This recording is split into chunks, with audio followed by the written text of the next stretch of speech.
I would talk to them. I would say, how much education have you had in appraisals or market analysis? What do you do to get better at that? Do you think it's good to ask them about like how many sales they've had too? No. No, you don't think that's helpful? No. Buyers and sellers, when they're looking for realtors, what are like 3 or 4 things that they need to be checking on to make sure that they've got the best realtor? Like I said, go look at their education. Okay. And see, do they take classes on how to, or some of it doesn't show up on track. Ask them, do they constantly try to get better at analyzing properties so that they're looking at the market and the properties? Like right now, it doesn't do sellers any good to look at sold prices. Yeah. You need to look at what the actives are. What's the competition? Are you going to look at the classic 90-day time frame? When markets are doing this, you can't go back more than 30 days to have valid data. So learning how to manipulate, how to understand the data is critical. But how do you assess that as someone who's interviewing other realtors? How do you assess that? Like that, I would talk to them. I would say, how much education have you had in appraisals or market analysis? Okay. What do you do to get better at that? Mm-hmm. Do you think it's good to ask them about like how many sales they've had too? No. No, you don't think that's helpful? No. No, I don't. Really? I'm really, really good. I just don't, I'm not selling a lot now. Does that mean I don't know what I'm doing?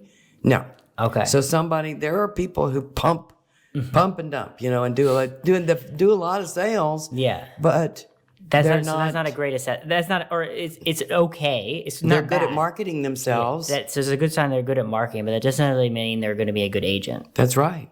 Okay, so you're saying look at their education is probably the biggest one. It's like, do you want to hire the lawyer on the billboard, or do you want somebody who really is known for taking care of their clients? Not a bunch of flash. Okay. Okay, I see what you're saying. So that makes a lot of sense. I never really thought of it like that before until you brought that up. The other problem, I think a lot of agents don't understand what being an agent is. You don't make decisions for people. And a lot of agents do take on this, and clients would like for you to make a decision for them. What should I do? You know what? I can't answer that. My job is to bring you enough information so that you can make a decision. I cannot make that decision for you. And many, many agents, I've had agents tell me, oh, I do that on all my contracts. Really? Well, then you're making decisions for people. Yeah, you're going to get yourself in trouble. Because I have clients that ask me all the time, like, what should I do? So that comes up a lot.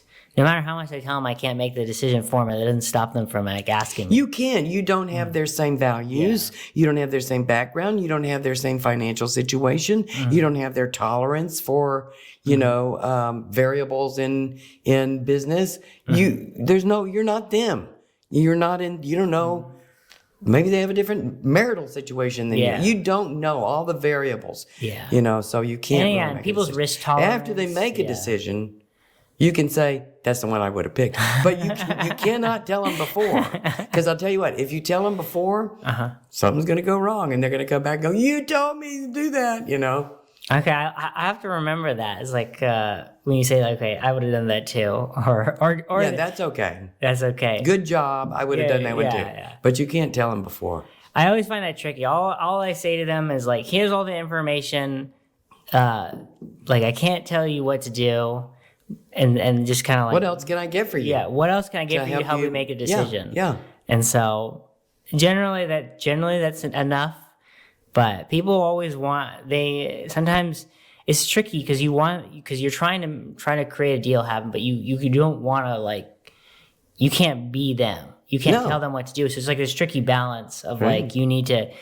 Because you want to create business and create a transaction, make a deal happen, but you also don't want to make a decision for it. That cannot be. Because otherwise you can get yourself in a lot of trouble. Especially if you do lots of transactions, you're going to get yourself in trouble at one point. Somebody's going to be really unhappy with how something goes.